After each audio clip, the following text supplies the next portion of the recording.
Dale Carnegie's book, How to Win Friends and Influence People, is one of the most effective books in the world about human relations. If you want to improve your social IQ, be more influential, and improve your leadership skills, then this book must be your Bible.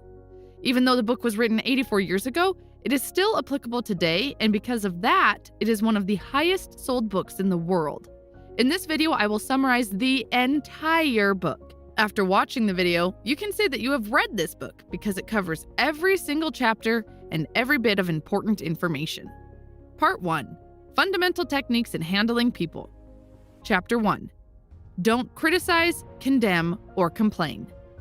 People don't criticize themselves for anything, no matter how wrong they may be.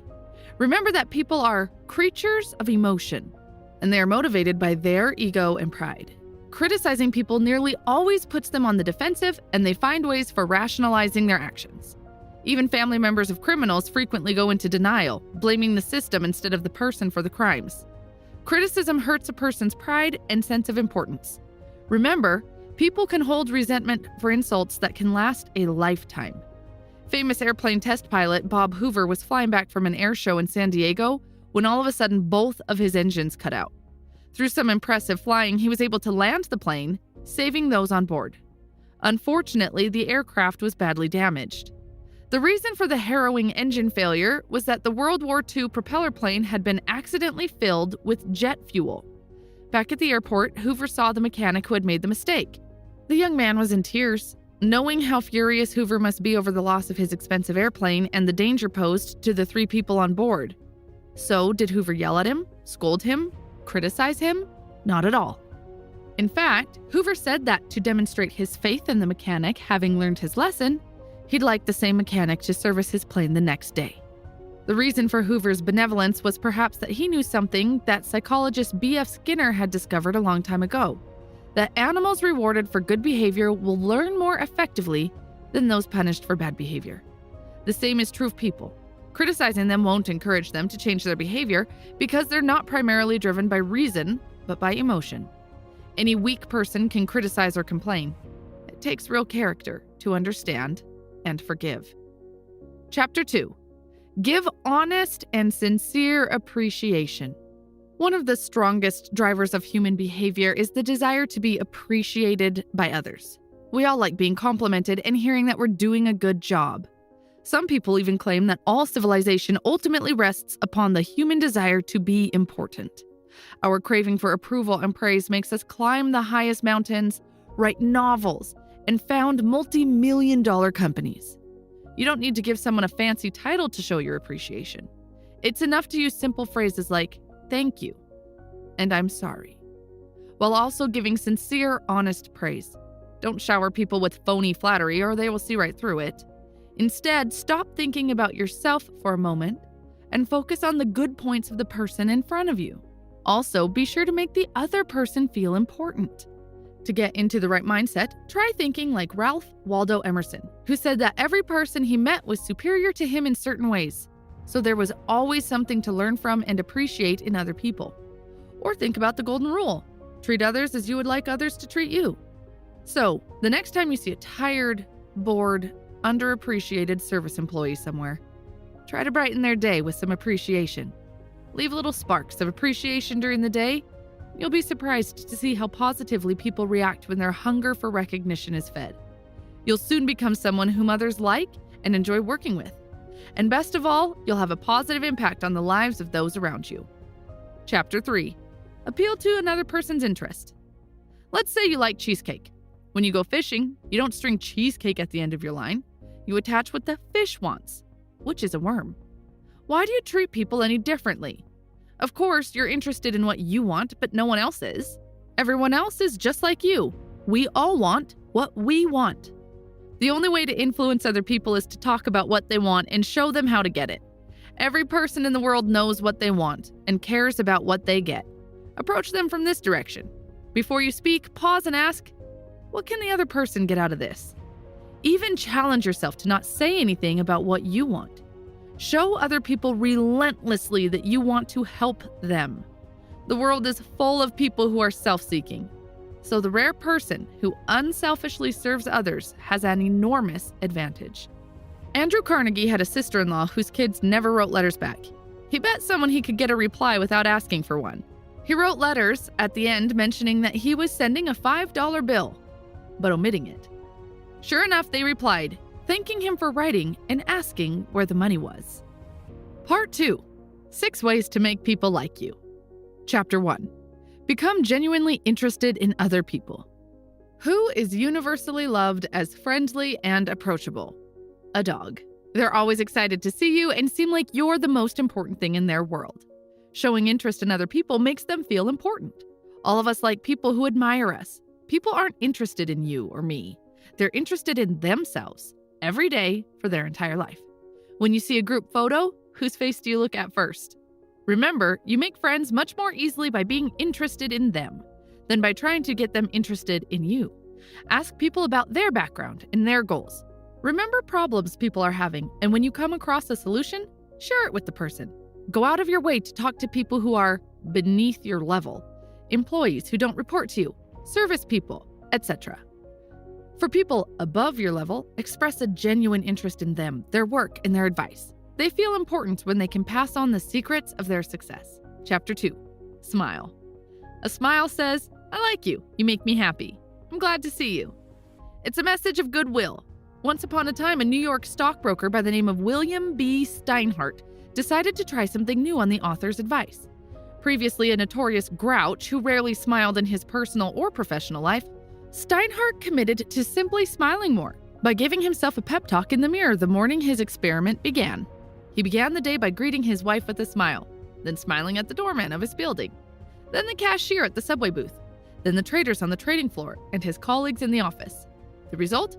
People began smiling back. At home, Steinhardt said that there had been more happiness in the first 2 months of the experiment than in the entire year before it. What's more, he found that at work, complaints and grievances were easier to deal with, winning him more revenue than previously. In short, he was a richer, happier man. As the story shows, a smile can go a long way. If someone we've just met smiles at us, we tend to automatically like them. The smile of a baby, for instance, immediately makes us feel warm and fuzzy inside, as does seeing a dog wagging its tail out of sheer delight at seeing us. So, if you want to make yourself instantly likable to someone, show them that you're happy to see them by smiling. When they see how happy you are to meet them, they can't help but be happy to see you too. Chapter 3. Remember that a person's name is, to that person, the sweetest and most important sound in any language. A name is a person's identity. It makes her unique among all others. This is the principle I always ignored before. And whenever I met someone new, I would hear his name and after 5 seconds, forget it.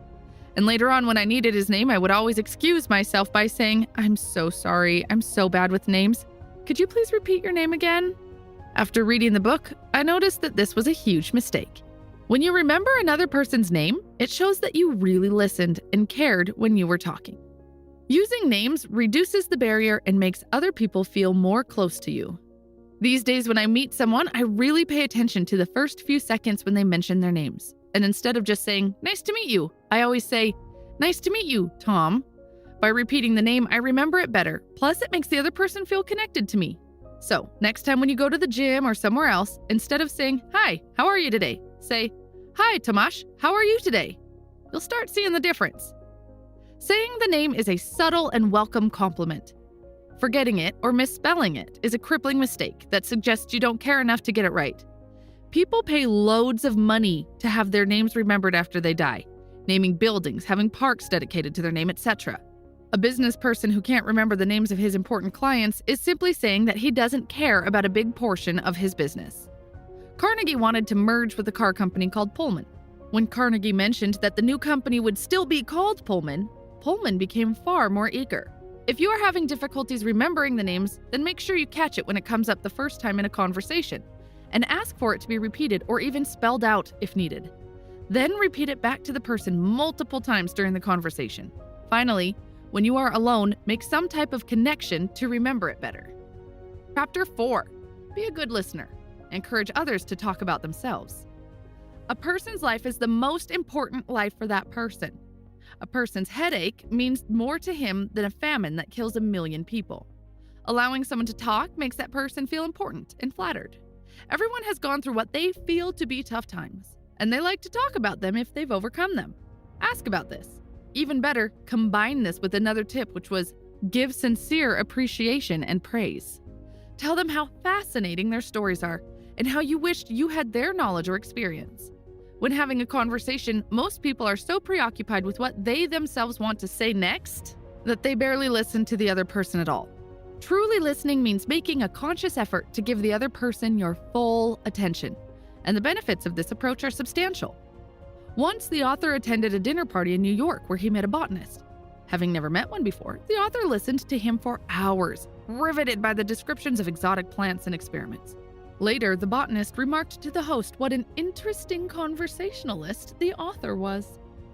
But the thing is, the author barely said anything at all. He had merely been a good, interested listener. Before reading the book, I never paid attention to this principle. Whenever I was talking to someone, I was always waiting for the person to finish talking so that I could change the topic to my interest areas, or while the person was talking, I was constantly thinking about the things I would say once the person finished. And when that person was done, I would unload the information that I thought was interesting. Chapter 5. Talk in terms of the other person's interest. Using an earlier analogy, why fish with cheesecake? Fish with the bait that the partner wants. People are usually far more enthusiastic about topics they care about than ones only you care about. Before meeting someone, research their interests thoroughly so you have a working knowledge of the field. Identify someone's major goals, then talk about how you'll help them get closer to their goals. For example, my goal with this YouTube channel is to reach 15,000 subscribers in the next 4 months. And in order to hit that target, if I come up to you and say, guys, please subscribe to my channel because I have a target to reach, then you probably wouldn't care. That doesn't mean anything to you at all. But instead, if I can give you some useful information with this video, add some positive value to your life, and only after that ask you to subscribe and open the notification bell in order to benefit from my future videos, then there's a bigger chance that you would do it. Because if you are watching this video, I'm assuming that you are interested in your personal growth, and seeing my future videos might be interesting for you. As you can see, I didn't even mention my target. I was talking about the benefits you will get. Chapter 6. Make the other person feel important, and do it sincerely. Almost all the people you meet feel superior to you in some way. Let them realize in some subtle way that you realize their importance. Inversely, avoid doing things that demean the other person and make them feel small or unimportant. Give praise without wanting anything from them, merely to radiate happiness and lift them up. This principle is a kind of recap of previous principles, so I won't spend too much time on it. Part 3. 12 ways to win people to your way of thinking. Praise is well and good, but what do you do when someone disagrees with you? That's the next subject of how to win friends and influence people. In summary, put aside your instinct to fight fire with fire. People don't like to be proven wrong. They don't like to admit that they have to change their mind, no matter how right you supposedly are. They crave importance, and correcting them insults their pride. You think it's important that you're seen as the smartest person in the room, but you'll be resented for this. Chapter 1. The only way to get the best of an argument is to avoid it. Arguing with another person does not really make much sense. If you lose the argument. If you win, the other person will resent you for having hurt their pride, and you will still not have truly won them over. And 9 times out of 10, the argument will only make the other person stay stronger in their point of view than they were before. Therefore, the only solution is to avoid such disputes from the start. When an argument starts, distrust the first response that bubbles up in you, as it's usually an instinctively defensive one. And whatever you do, control your temper. Listen to what your opponent has to say without resistance or protest, and promise to carefully examine their thoughts. Try to find areas where you agree. This will help reduce your opponent's defensiveness. Chapter 2. Begin in a friendly way. A hostile attitude just invites reciprocal hostility. People don't want to change their minds. They can't be forced to agree with you, but they may be led to. Think about how to make an animal come to you. Do you chase after it, snarling, or do you offer food? A drop of honey catches more flies than a gallon of gall. Someone had a tough landlord who increased his rent. Instead of complaining about how this was unfair, he talked about how much he appreciated the house and the way the landlord ran the building, and how he would like to stay another year, but couldn't afford it. Chapter 3. Show respect for the other person's opinions. Never say, "You're wrong." When attacked for being wrong, people will defend their opinion to death. They will lose sight of the main point, hoping to find small exceptions that their assertion is true. We form beliefs carelessly, but then develop an irrational passion to defend them when anyone threatens to prove us wrong. Consider the story of how the author hired an interior decorator to make some curtains for his home. Afterward, he was shocked by the size of the bill, and when he mentioned the price to a friend, she exclaimed that he had clearly been overcharged. Insulted, the author defended his actions, explaining that the high price was an indicator of quality. But then, when another friend dropped in and started to praise the same curtains, this time the author admitted that he actually felt he had overpaid and regretted the purchase. This positive approach disarmed him, and he could freely admit his mistake. You see, whenever you tell someone they're wrong, you're basically saying, "I'm smarter than you." This is a direct attack on their self-esteem, and they will want to retaliate because you're clearly disrespecting their opinions. Chapter 4. If you are wrong, admit it quickly and emphatically. Once the author was out walking his dog Rex in a nearby forest. Rex liked to run free and so was not wearing a muzzle or leash. Unfortunately, they encountered a police officer who sternly told the author that this was illegal, but that just this once he'd let them off with a warning. The author obeyed, but Rex didn't like the muzzle, so pretty soon they returned to their old ways. That's when the same officer caught them again. This time, even before the officer opened his mouth, the author himself expressed how very, very sorry he was and how unacceptable his misdeed was.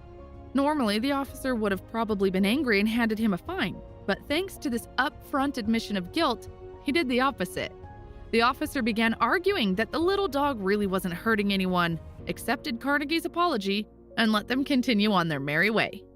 Admitting your mistake helps because the other person is usually trying to feel important by criticizing you about your mistake.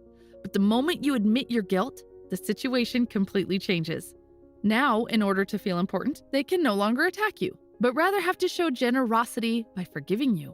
This is exactly what made the police officer so lenient in the example.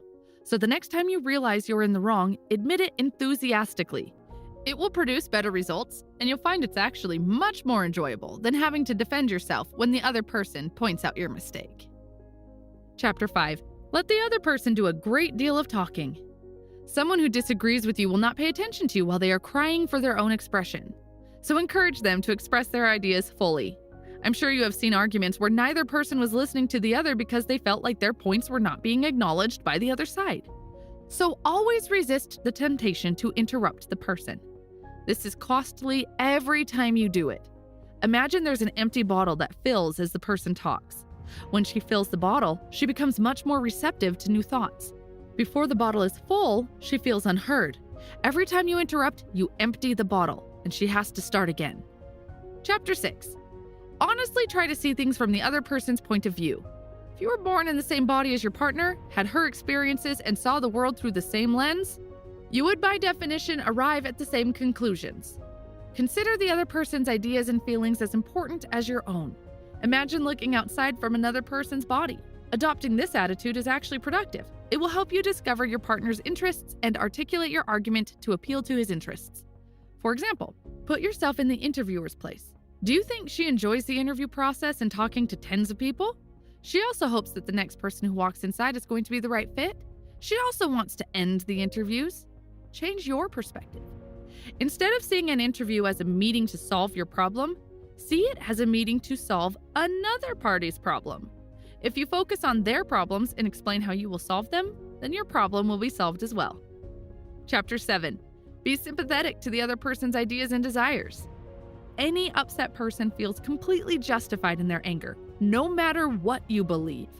Do you think when you're angry, you say to yourself, "I know I'm being irrational and my anger doesn't make sense, but I'm going to be angry anyway"? People are hungry for sympathy. They want us to recognize all that they feel. If we can sympathize with others, they will appreciate our side as well and will often come around to our way of thinking. Chapter 8. Start with questions to which the other person will answer yes. Every time someone says no, they get locked into defensiveness and consistency bias. So don't start by talking about the areas in which you differ. Start with what you agree on. Get the person to say yes. Instead of pushing your conclusion on the person, guide her toward your conclusion through a series of logical questions. This can sound like a trap if the person realizes what you're doing. It's better to do this in a genuine, patient tone, instead of in the tone of already knowing the answers. Ask difficult questions with unclear answers so it doesn't feel like you're trapping the person in a corner. This technique is used a lot by salespeople. For example, imagine I want to sell my book summary to you and I would say, "You seem to be a person who likes to read, am I right?" You would answer yes. Then I would go ahead and say, "Do you like saving money? Do you like saving time?" Most likely your answers would be yes again. Once I get these yeses, I would then say, "Buy my book summaries. It's exactly what you want. It will save you time, money, and you will read a book much faster." How would you feel at this point? I'm sure you'd feel like I trapped you into something that you didn't want. Even if you liked my product, you'd probably be turned off by my approach and most probably would walk away. Chapter 9. Let the other person feel like the idea is his or hers. People like their own ideas better than other people's. Coming up with their own ideas makes them feel smart and important. Executing their own ideas instead of someone else's gives them a feeling of control. For example, once I was negotiating with a quite tough person who did not like to compromise. After a while, I noticed that it would be very difficult to reach an agreement. So I decided to apply this tactic and said, "You know about this topic more than I do. You are the world's expert on this, so I want to hear your opinion. How can we reach an agreement?" The person stopped for a moment and then started giving me advice and options. His approach changed from being an opponent to a mentor. After hearing all of his options, I chose one of them and decided to implement it. Since he gave me the option, he was much more engaged and interested in implementing it successfully. Chapter 10. Appeal to the nobler motive. A person usually has two reasons for doing a thing, one that sounds good and a real one. Forget the real one. Appeal to their highest moral principles. For example, when someone is breaking the agreement, say that your impression of the person's character was one of high integrity. Give them some time to think about it. If they come back and want to continue, then you will accept it without hesitation and admit that your judgment of character was wrong. But you still personally believe they're a man of their word and will not break the agreement.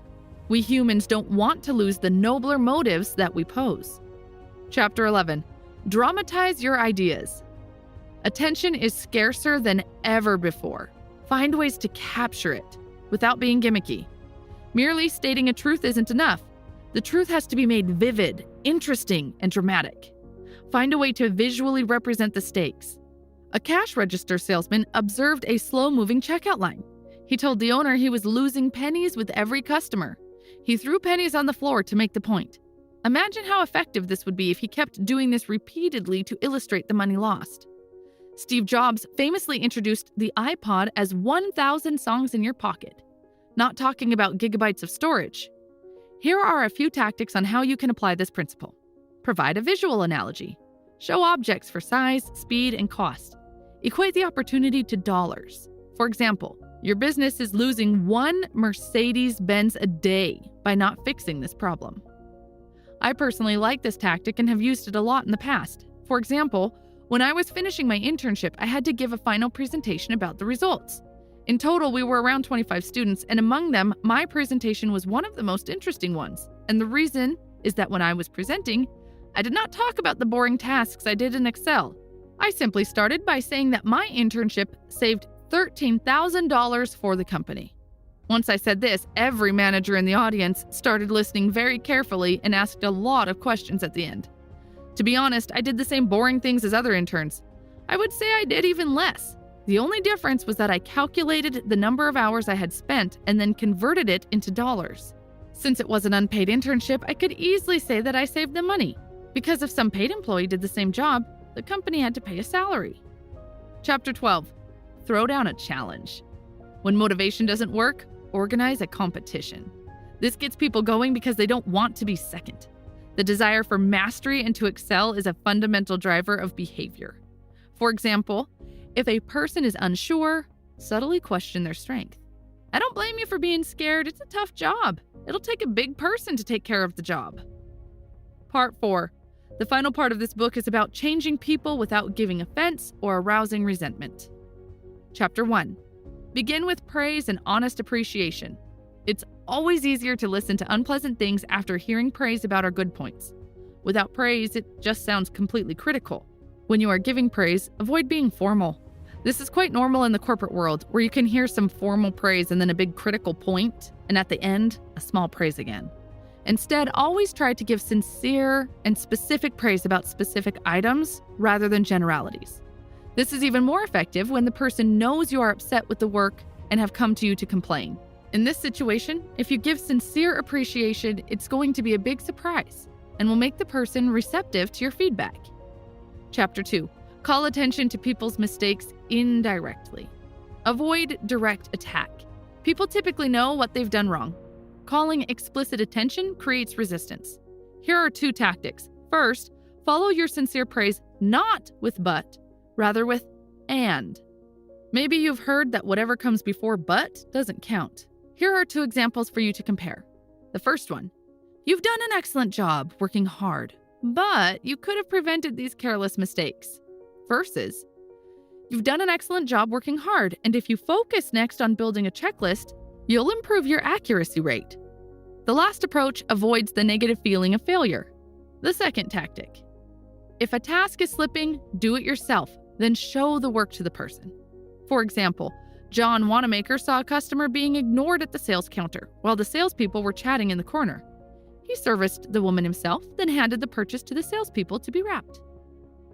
Chapter 3. Talk about your own mistakes before criticizing the other person. Admitting your own mistakes shows that you recognize the task is difficult and the person's mistakes are understandable. Implicitly encourages the person to rise to your level. Carnegie says if you want to change people into your way of thinking, then always talk about your own mistakes first before criticizing the other person.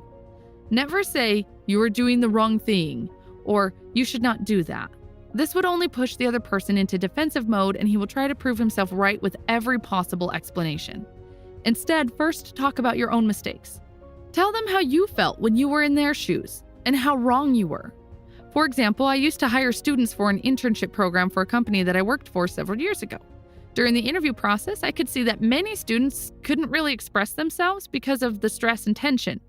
I'm sure you're familiar with that feeling.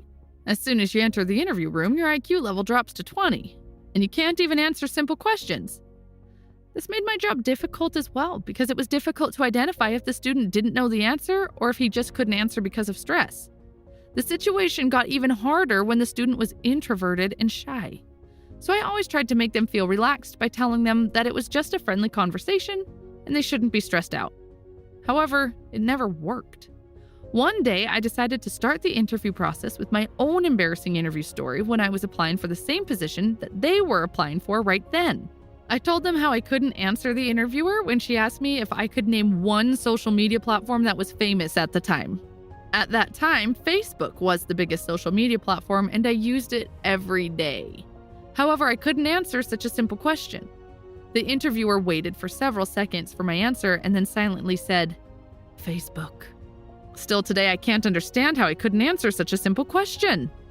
The story made the students laugh and feel relaxed because they could see that I'd also been in their place. And admitting my own embarrassing story helped them feel comfortable. It showed that we are all human and we all make mistakes in this type of stressful situation. Chapter 4. Ask questions instead of giving orders. Asking questions has plentiful benefits. First, it allows your partner to come to his own conclusions independently. People like their own ideas better. Second, it gives control to the person and makes him feel important. Instead of following someone else's orders, the person is now following his own. Third, it stimulates the creativity of your partner.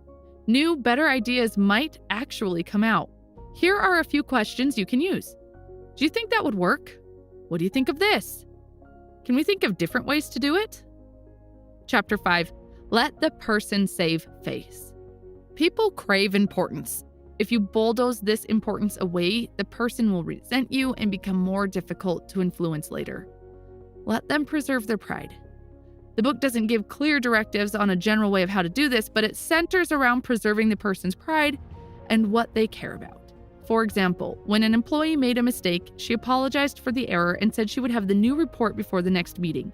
Instead of criticizing her carelessness, the manager thanked her for her work, said it wasn't an unusual error for a new project, expressed his faith in her, and knew she had done her best. Chapter 6. Praise every slightest improvement. Praising every improvement inspires the other person to keep on improving. Again, keep in mind that people crave importance like food, and giving them a little bit of praise makes them hungry for more. I personally believe in the power of this tactic because I have seen how it works in my own experience. It's changed me from being a shy, non-communicative person to a team leader who managed 25 people and gave presentations in front of hundreds of people. If you're going to apply this tactic, please give specific praise. Single out a specific accomplishment instead of general flattering remarks. This makes your praise sound more sincere. I remember when I started my second job, many of my colleagues in the office warned me to be very careful with one of the employees in India. They told me that he was quite lazy, he replied to emails very late, and the quality of his work wasn't good. Several of my colleagues even complained to his manager, but it didn't change a lot of things. Once I started working with him, I could see that my colleagues were right. But instead of focusing on his mistakes, I decided to apply Carnegie's principle and focus on small positive things and praise him genuinely. So whenever I saw even a small good work from his side, I praised him for that specific work and sometimes added his manager to carbon copy. After some time, the number of good works started to increase, and after 7 weeks, he was a completely different person. He became very proactive and friendly in his communications, and it wasn't just toward me, it was toward others as well. He even added me as a friend on Facebook, which never happened to any of my colleagues before. Chapter 7. Give the person a fine reputation to live up to. If you want to improve something about a person, act as though that trait was already one of his outstanding characteristics. For example, let's say that when you are having a conversation with your friends, one of them says that he knows you as a person who can keep a good secret and can be trusted no matter what the conditions are. The rest of your friends also agree with this opinion. After hearing this, even if you are not a person who can keep a good secret, you'll start acting like one. You will be very careful not to lose this status. You will always speak very carefully in order not to reveal someone's secret and lose your valuable title. Chapter 8. Make the fault seem easy to correct. If you tell someone they lack the talent and will never be good at something, you've removed interest and hope for improvement. Instead, tell them they have the right talent and fundamentals, but just need to practice getting better. Make the steps easy to do. For example, here's what a dance instructor could say to a poor dancer. You have a natural sense of rhythm. You are a natural-born dancer. Chapter 9. Make the person happy about doing the things you suggest. This principle is similar to one of the previous principles, which was about keeping another person's interest in mind. I personally think that talking only about other people's interests can raise suspicion. For example, if someone is talking only about your interest without theirs, you might suspect that not everything is being revealed. One way to avoid sounding disingenuous is to acknowledge why you want the action up front. Then talk about the benefits you both enjoy. That's it for this video. If you found it helpful, please leave a like and a subscribe to my channel. It keeps me motivated to post videos for you every single week. Thanks for watching, and have a great day.